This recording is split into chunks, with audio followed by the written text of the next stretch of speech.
It's Tuesday, January 7, and this is your Barbados Today Evening News Update.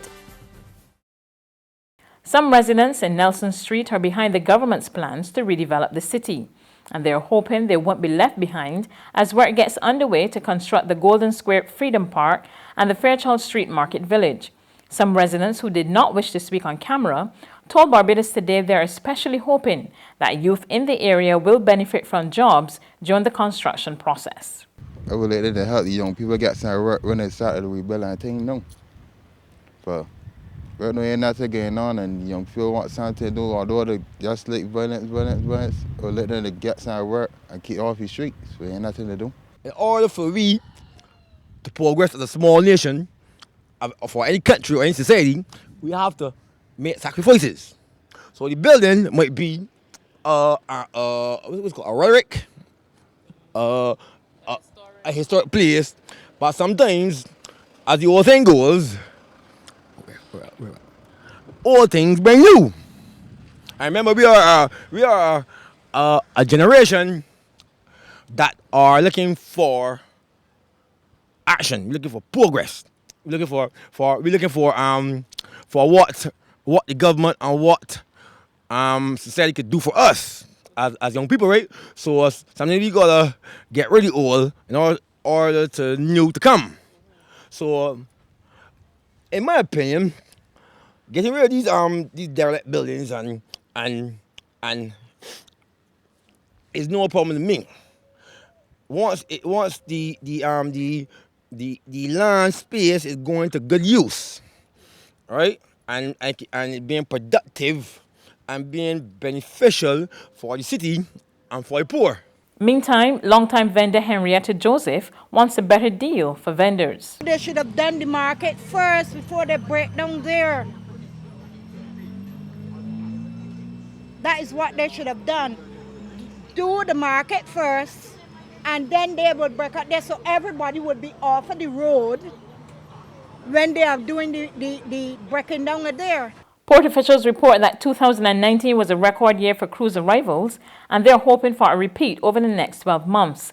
According to the Barbados Port Inc., some 853,200 visitors from 422 ship calls visited the island. That's a 3% increase over 2018 figures, when 2,067 cruise passengers from 437 ships docked here. The port also recorded significant growth in its home porting operations.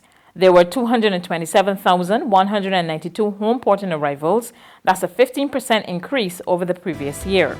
Maritime Affairs Minister Kurt Humphrey welcomes the improved performance, saying the port has made several upgrades to its cruise operations to benefit passengers. The Seismic Research Center of the University of the West Indies cautions the region to be on its guard as Puerto Rico continues to experience earthquakes.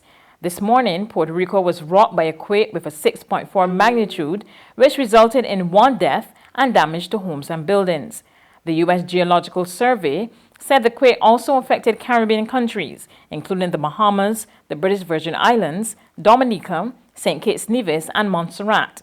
This came on the heels of a magnitude 5.7 earthquake that occurred on Monday. Seismologist Dr. Joan Latchman cautions that the pattern of seismic activity in the leewards supports the prognosis that a more significant quake cannot be ruled out. She stressed that a major earthquake is always possible and urged countries to be prepared. There's regional and international news after this short break. Festive Friday at the Bridgetown Night Market at Pelican Craft Center. Kick off the weekend this Friday from 4 p.m. to midnight with loads of food, drinks, and entertainment. Get ready for Crop Over with the Rhythm Roots Street Parade. Party like it's Kadooman Day on the street around Pelican Village with costume reveler, music, and more. It's Festive Friday. It's Festive Friday at the Bridgetown Night Market at Pelican Village Center from 4 p.m. to midnight. Admission free.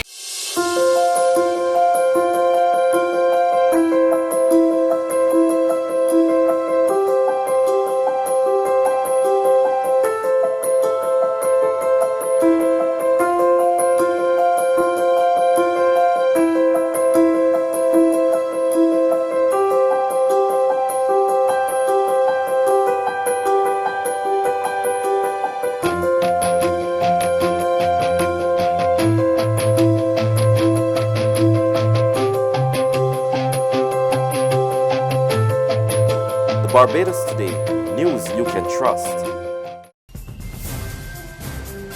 To regional news, Puerto Rico Governor Wanda Vazquez declared a state of emergency and activated the National Guard today after a series of earthquakes, including one of magnitude 6.4 that was the most powerful quake to strike the Caribbean island in 102 years. We get the details from Reuters Television. A powerful earthquake struck Puerto Rico before dawn Tuesday, killing at least one person and knocking out power across the island, according to authorities and media. Now, a state of emergency has been declared, and Puerto Rico Governor Wanda Vazquez has activated the National Guard. In the southern town of Guanica, homes and buildings collapsed, while others were torn off their foundations after the 6.4 magnitude quake hit, followed by a series of strong aftershocks. Puerto Rico has been rocked by a flurry of quakes in recent days, including one on Monday. Video after that quake showed cars crushed by homes that had collapsed. On the international scene, 50 people have been killed and more than 200 injured in a stampede as Iranians gathered for the burial of the country's leading commander killed in a U.S. drone strike. The burial is the last in a series of funeral events that have brought millions on the streets in Iran.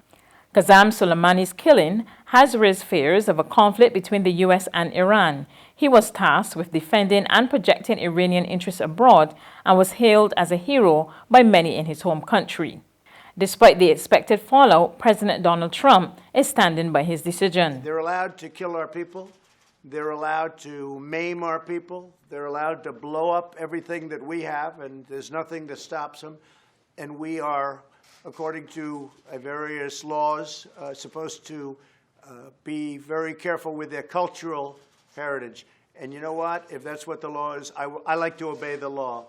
But think of it. They kill our people. They blow up our people. And then we have to be very gentle with their cultural institutions. But I'm okay with it. It's okay with me.